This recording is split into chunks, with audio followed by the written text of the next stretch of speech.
Hello everyone, welcome on Edugram academy.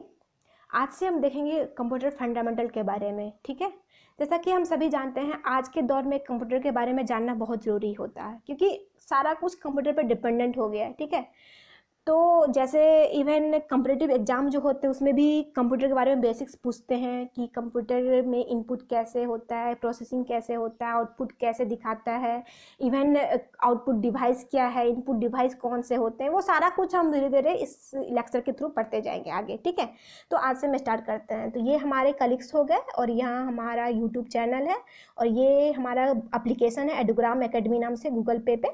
ठीक है, तो आप यहाँ प्ले स्टोर पे जाके डाउनलोड कर सकते हैं इस चीज़ को, और जहाँ हमारा सारा पीडीएफ जो अभी हम पढ़ाएंगे वो आपको पीडीएफ के रूप में यहाँ मिल जाएगा। ठीक है, जिसका लिंक हमारे डिस्क्रिप्शन में डाला हुआ है, आप वहाँ से एंड्रॉयड ऐप डाउनलोड कर सकते हैं। ठीक है, तो चलिए हम स्टार्ट करते हैं। सबसे पहले हम जानते हैं कि कंप्यूटर होता क्या है। ठीक है, a computer is an electronic data processing device. मतलब ये कि एक कंप्यूटर जो है ना वो डाटा प्रोसेसिंग डिवाइस है। डिवाइस मतलब एक जैसे कि कैलकुलेटर होता है, जो कुछ काम जो हमको ना प्रोसेस करके कुछ हमको दे। जैसे कि आप इसको कंप्यूटर को इनपुट डाल रहे हो, ठीक है, इनपुट डालने के बाद वो प्रोसेस करता है, फिर वो आउटपुट देता है। जैसे कि आप 2+3 बोल रहे हो तो वो प्रोसेस किया, फिर आपको आउटपुट में 5 दिया, तो वो क्या हो गया, प्रोसेसिंग डिवाइस हो गया। ठीक है, और वो क्या कर रहा है, एक्सेप्ट कर रहा है इनपुट को, उसके बाद वो स्टोर कर रहा है, उसके बाद वो जनरेट कर रहा है आउटपुट को जो फॉर्मेट में हमको चाहिए। जैसे कि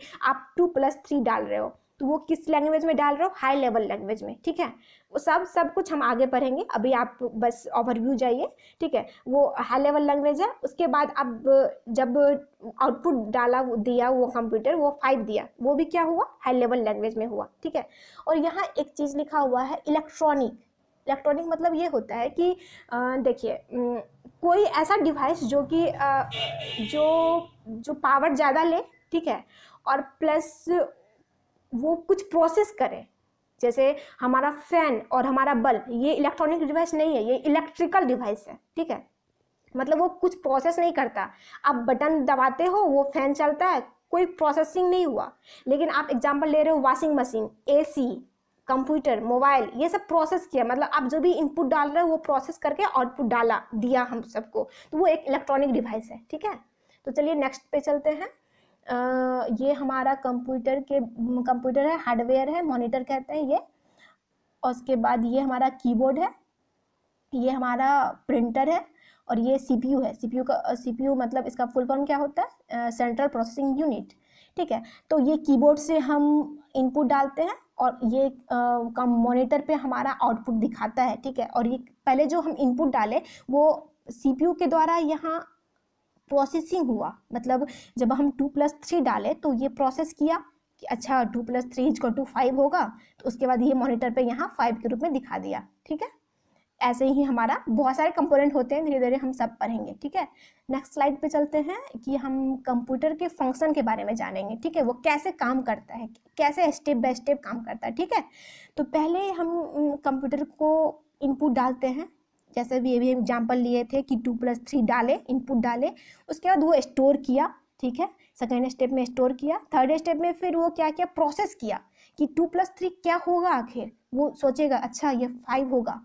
उसके बाद वो जनरेट किया आउटपुट की, मॉनिटर पे 5 लिख के दे दिया हमको कि लो तुम जो इनपुट डाल रहे हो 2+3 उसका आंसर 5 होगा। ठीक है, और यही चारों स्टेप बार बार चलते रहेगा, ये 5वां स्टेप।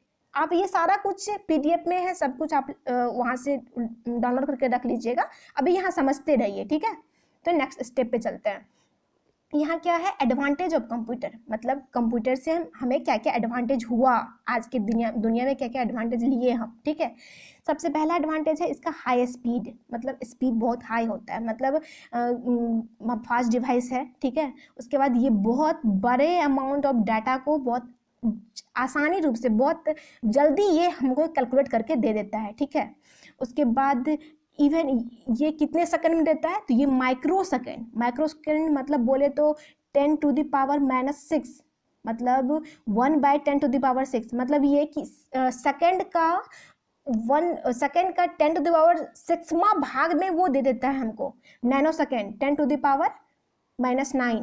ठीक है, पिको सेकंड 10⁻⁹ -12, ठीक है। इसी तरह मतलब सारा कुछ इतने फास्ट रूप से वो करते जाता है स्पीड, ठीक है।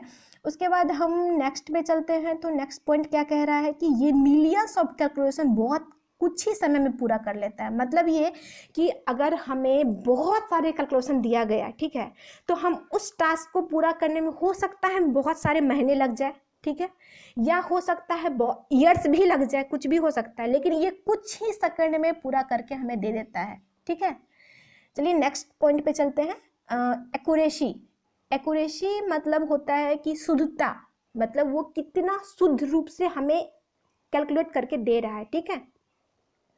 तो हम जहाँ तक देख रहे हैं कि ये फास्ट तो होता ही है, जो हम समझ चुके हैं, उसके साथ साथ ये एक्यूरेट भी होता है। एक्यूरेट में ये 100% एरर फ्री देता है, 100%, मतलब 1% वो एरर नहीं देता है, ठीक है।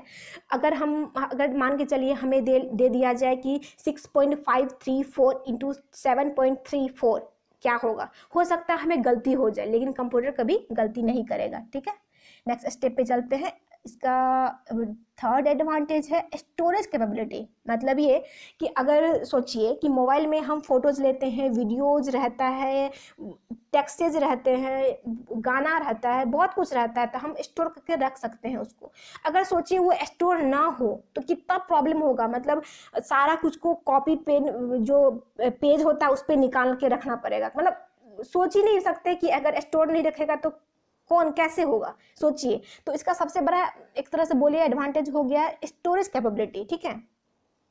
तो ये देखिए मेमोरी इज वेरी इंपॉर्टेंट, ठीक है। उसके बाद इसका स्टोरेज कैपेसिटी जो much more than high human being, मतलब कितना ज़्यादा ह्यूमन बीइंग का जितना कैपेबिलिटी है उससे मच मोर स्टोरेज कैपेसिटी है कंप्यूटर का, ठीक है। तो आजकल तो टेराबाइट में हम लोग यूज कर रहे हैं, 1 TB होता है हार्ड डिस्क किसी भी लैप कंप्यूटर का, ठीक है।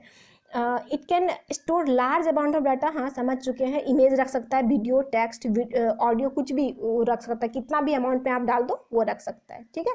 नेक्स्ट पॉइंट पे चलते हैं। नेक्स्ट है डिलीगेंस। डिलीगेंस का हिंदी होता है मेहनती, ठीक है। मेहनती मतलब आप सोचिए कि किसी भी आदमी को आप बोलिएगा कि 24 आवर वो काम करे, ठीक है, तो हो सकता है वो 24 आवर काम कर तो ले एक दिन, लेकिन दूसरे दिन वो थक जाए, वो नहीं कर पाए, उसको सोना चाहिए, उसको खाना चाहिए। लेकिन कंप्यूटर में ऐसा नहीं है। अनलाइक ह्यूमन बीइंग के मतलब जो ह्यूमन बीइंग है उसके अलावा मतलब कंप्यूटर क्या कर सकता है, टायर्डनेस मतलब थकता नहीं है, कंसंट्रेशन कभी लो नहीं होता है, मतलब जो कंसंट्रेशन से वो काम कर रहा है, जिस कंसंट्रेशन वो केंद्रित कर पा रहा है अपना माइंड को एक जगह कैलकुलेशन पे, वो कम नहीं होता है, वो लैग कभी नहीं होता कंप्यूटर में, ठीक है। इट कैन कंटिन्यूसली, यहाँ विदाउट एनी एरर, बिना किसी एरर के, बिना किसी गलती के, बिना किसी बोर्डम मतलब कोई बोझ नहीं होता, वो काम करते ही जाता है, ठीक है। वो रिपीटेड टास्क करता है और सेम स्पीड से और सेम एक्यूरेसी से। जैसे कि हम ह्यूमन को दिया जाए तो हो सकता है स्पीड कम हो जाए, एक्यूरेट ना हो, लेकिन कंप्यूटर स्पीड भी चाहिए उसको, एक्यूरेट भी अच्छे से कर लेता है, ठीक है, बिना कोई गलती नहीं होता है। नेक्स्ट पॉइंट पे चलते हैं, वर्सेटिलिटी, ठीक है।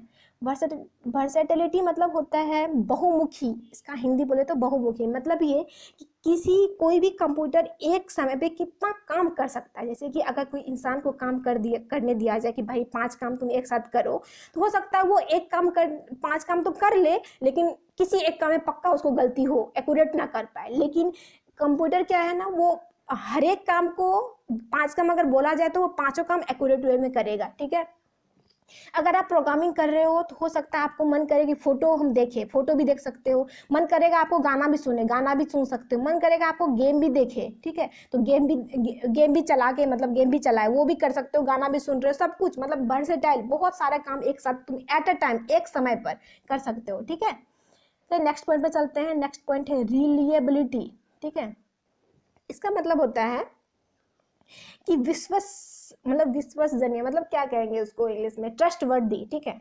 मतलब आप अगर किसी भी ह्यूमन को आप बोल रहे हो, किसी भी इंसान को आप बोल रहे हो कि भाई मतलब हमेशा बोल रहे हो कि इतना गुना इतना क्या होता है, इतना भागा इतना क्या होता है, इतना गुना, हमेशा उसको कैलकुलेशन करने बोलेंगे। वो समय हो सकता है एक समय वो थक जाए, बोले कि छोड़ो अब मेरे से नहीं होगा। लेकिन कंप्यूटर ऐसा नहीं है। कंप्यूटर को आप जब भी बोलो, जितने नंबर का गुना करने बोलो, भागा, कुछ भी कोई भी काम करने, वो कभी थकेगा नहीं। सोचिए मोबाइल को कभी भी आप सालों भर एक बार भी बंद ना करे, ठीक है, हमेशा चलाते रहो, वो कभी थकेगा? कभी नहीं थकता है, ठीक है। तो ये रिलेबल, आप विश्वास जनिए होता है, मतलब एक यही ऐसा चीज़ है जिसको कभी भी कुछ भी करो वो कर लेगा। मतलब उसमें कोई पैसा, वो बोलेगा नहीं कि हमको नहीं अब नहीं करना, वो कभी ऐसा नहीं होता है। कंप्यूटर एडवांटेज, ठीक है।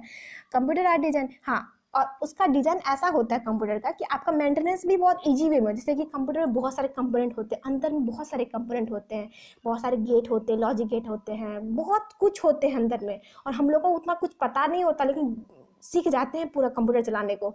तो क्यों? क्योंकि डिजाइन तो बहुत बहुत अच्छे से किया गया है, इतना अच्छे से किया गया कि मेंटेनेंस जब हमको कुछ चाहिए होता, अगर मान लीजिए कोई चीज़ खराब हो गया तो हम वहाँ जाए तुरंत ठीक कर, मतलब हमें कुछ नहीं करना पड़ता, मतलब मेंटेनेंस बहुत इजी होता है, मतलब बहुत इजी। ऐसा नहीं होता कि हम उसको खोल के उसके गेट को देखें क्या गलती, ऐसा कुछ नहीं होता है। तो बहुत इजी है मेंटेनेंस, ठीक है। तो नेक्स्ट पॉइंट पे चलते हैं, ऑटोमेशन। ऑटोमेशन नाम से ही पता चल रहा है कि ऑटोमेटिक है, मतलब हमें कुछ नहीं करना पड़ रहा है, वो खुद ही कर लेता है। मतलब ये देखिए कि अगर आप किसी भी कंप्यूटर में आप इनपुट डाल रहे हो, ठीक है, इनपुट डाले कि भाई हमको 5 × 6 को मल्टीप्लाई करना है, तो इनपुट डालने के बाद वो आपसे नहीं पूछेगा कि अच्छा बोलो हम कैसे इसको मल्टीप्लाई करें, नहीं पूछेगा, वो खुद ही कर लेगा। वो मतलब वो ऑटोमेटिक है। देखिए क्या किया, वो कंप्यूटर प्रोग्राम रिसीव किया, प्रोग्राम मतलब हम इसको 6 × 5 डाल दिए, वो स्टोर कर तो लिया, उसका प्रोग्राम वो जो है ना वो एग्जीक्यूशन कर देगा बिना ह्यूमन इंस्ट्रक्शन के। मतलब ह्यूमंस आपसे वो नहीं पूछेगा कि अच्छा बताइए हम कैसे मल्टीप्लाई करें, वो खुद ही कर लेगा, ठीक है। चलिए नेक्स्ट पॉइंट पे चलते हैं, reduction in paper work and cost, ठीक है। तो ये आप अगर सोचिए कि कंप्यूटर, जैसे कि आपको कोई कैलकुलेशन करना है, ठीक है, आप वहाँ कैलकुलेटर रखे हो या कंप्यूटर है या मोबाइल है, कुछ भी इलेक्ट्रॉनिक डिवाइस होनी चाहिए, ठीक है। तो वहाँ आप रख रहे हो तो आप 2+3 मल्टी ऐड कर दिए, या फिर 6 × 5 को मल्टीप्लाई करके वहाँ लिख दिए। तो ऐसा मतलब वो पेपर वर्क करना नहीं पड़ा आपको, पेपर में लिख के नहीं, कागज पे नहीं लिखना पड़ा कि अच्छा 5 × 5 कितना होता है। आप डायरेक्ट मल्टीप्लाई किए, उसको इंस्ट्रक्शन किए कंप्यूटर को कि भाई तुम 6 × 5 बताओ कितना होता है, तो आपको बता कर दे देगा, आप लिख लोगे, मतलब पेपर वर्क नहीं हुआ। तो पेपर वर्क क्या हुआ, रिड्यूस हो गया, ठीक है।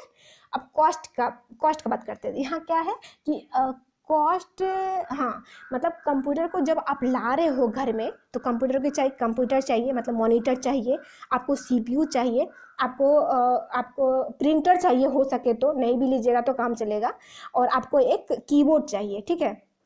तो आप शुरू में तो आपको लगेगा, आपको हाई होगा शुरू में कॉस्ट, लेकिन धीरे धीरे बस आपको ला के रख दिए शुरू में, उसके बाद आपको कॉस्ट नहीं लगेगा। क्यों लगेगा कॉस्ट? कभी कभी मेंटेनेंस के लिए लगेगा, उसके बाद आपको नहीं लगेगा। तो कॉस्ट भी क्या हुआ, रिड्यूस हुआ, ठीक है। तो अब हो गया एडवांटेज तो हम पढ़ लिए, अब चलते हैं डिसएडवांटेज पे, ठीक है। डिसएडवांटेज देखते हैं कि पहला पॉइंट है नो IQ, मतलब IQ नहीं होता है कंप्यूटर के पास। देखिए इसका एग्जांपल लेते हैं कि अगर 2 ह्यूमन है, ठीक है, एक ह्यूमन, दोनों को बोला जाएगा, एक टास्क दिया जाएगा कि अच्छा बताइए इस टास्क को कैसे करें। तो पहला ह्यूमन हो सकता है अच्छे से नहीं बता पाए, लेकिन दूसरा ह्यूमन जो है वो बता पाए, वो बोले कि हाँ आप ऐसे कीजिएगा तो ये फायदा होगा, ये ऐसे कीजिएगा तो ये नुकसान होगा। इट मीन्स क्या, उसका IQ अच्छा है, वो सोच सकता है कि क्या करने से क्या होगा। तो दूसरे वाला का IQ अच्छा हुआ, पहले वाला का थोड़ा कम हुआ, ठीक है। लेकिन अगर आप 5 कंप्यूटर को रख लीजिए, ठीक है, तो 5 कंप्यूटर को रख लीजिए और 5 कंप्यूटर को एक टास्क दीजिए, तो 5 सेम देगा, 5 अलग अलग नहीं देगा। मतलब उसको अपना सोचने का शक्ति नहीं होता, उसको जैसा दीजिए कैलकुलेशन करने वैसा वो दे देगा। ऐसा नहीं कर देगा कि कोई बहुत अच्छा देगा बहुत खराब देगा, ऐसा नहीं होता है। उसका अपना IQ नहीं होता है, ठीक है, वो अपना IQ पे काम नहीं करता, वो डिसीजन मतलब नहीं ले सकता, वो खुद डिसीजन नहीं ले सकता कि अच्छा हमको ये करना है तो तुमको ये, ऐसा कुछ नहीं कर सकता, ठीक है। नेक्स्ट पॉइंट है डिपेंडेंसी, मतलब वो अभी बोले कि वो ह्यूमन पे ही डिपेंडेंट होता है। जैसे कि कंप्यूटर खुद वो कुछ नहीं करेगा, आप उसको इनपुट दीजिएगा तो वो आपको काम करके देगा, मतलब ऐसा नहीं होगा कि बिना इनपुट दिए वो काम कर रहा है, नहीं ऐसा नहीं होगा, ठीक है। थर्ड पॉइंट है इन्वायरमेंट। इन्वायरमेंट में क्या होता है, देखिए कि हम इंसान को भी बहुत ज़रूरी होता है कि हम इंसान साफ सुथरा रहे भाई। तो ऑफ कोर्स कंप्यूटर को बार बार आप काम कीजिएगा अगर कंप्यूटर पे, तो हो सकता है उसमें कुछ गंदगी हो जाए, जैसे कि उसमें कंप्यूटर में एक फ़ैन होता है, ठीक है, वो फ़ैन घूमता है, मतलब पूरा फ़ैन का मतलब ही उसको फ़ैन, ठीक है। तो फ़ैन वो उस फ़ैन में बार बार उसका यूज करने से उसमें गंदगी बैठ जाता है, ठीक है, बहुत सारा गंदगी बैठ जाता है। तो हो सकता है वो गंदगी बैठने से हीट ज़्यादा हो, ओवर हीटन हो जाए, बहुत यूज करने पे ओवर हीटन हो जाए, या हो सकता है शॉर्ट सर्किट हो जाए कंप्यूटर में, ठीक है। तो ये सब उसका डिसएडवांटेज है कंप्यूटर का, कोई नहीं, ये सब हो जाता है मेंटेनेंस करने पे, कुछ कुछ टाइम पे वो सब खत्म हो जाता है, ठीक है। और इसका फोर्थ पॉइंट है नो फीलिंग। इसके पास कोई फीलिंग नहीं होता, वो ऐसा नहीं आपको देख के समझ जाएगा कि अच्छा ठीक है आप बहुत इमोशन में हो, आपको आप कहीं से मतलब कुछ भी ऐसा इमोशन वो नहीं फील करेगा। आपको उसको जो टास्क दीजिएगा वो करके देगा, आपकी फीलिंग्स को नहीं समझेगा कि अच्छा ये गुस्सा में है, ये बहुत हंसमुख है, ऐसा कुछ नहीं सोचेगा, ठीक है। उसके बाद आप हो गया इट कांट मेक, हाँ में जजमेंट नहीं करेगा, उसके पास कोई फीलिंग्स नहीं होता, कोई टेस्ट नहीं होता, कोई एक्सपीरियंस नहीं होता। ऐसा नहीं है उसको खाना दे दोगे वो टेस्ट करके बता देगा, ऐसा कुछ नहीं होता है, ठीक है, एक्सपीरियंस ये सब। उसके बाद चलिए आज का सेशन ख़त्म हुआ, थैंक यू। हाँ लाइक सब्सक्राइब एंड शेयर पक्का कीजिएगा। शेयर तो अपने दोस्त से ज़रूर कीजिएगा, क्योंकि हो सके दोस्त को भी आप चाहेंगे कि उसको फ़ायदा हो। तो कंप्यूटर फंडामेंटल सारे कॉम्पिटिटिव एग्जाम में पूछे जाते हैं, तो उसको भी फ़ायदा हो, इसलिए शेयर ज़रूर कीजिएगा। सब्सक्राइब करना तो भूलिएगा नहीं, बगल में एक नोटिफिकेशन को ज़रूर दबा दीजिएगा, क्योंकि बेल आइकन दबा दीजिएगा, जिससे नोटिफिकेशन आपको मिलते रहे हमेशा। अगर कोई भी वीडियो अपलोड हो तो उसके बाद आपको नोटिफिकेशन आ जाए, वहाँ से देख सकते हैं। और हाँ एंड्रॉयड ऐप आप डाउनलोड कर लीजिएगा। आप अभी जितना भी अभी आपको समझा है वो समझ लीजिएगा, अभी लिखिएगा नहीं, पीडीएफ में सारा कुछ अवेलेबल है, वहाँ से आप पढ़ सकते हैं, ठीक है। और हमारा उस एंड्रॉयड ऐप का लिंक जो है ना वो डिस्क्रिप्शन में डाला हुआ, आप वहाँ से नीचे डाउनलोड कर लीजिए, ठीक है। Thank you.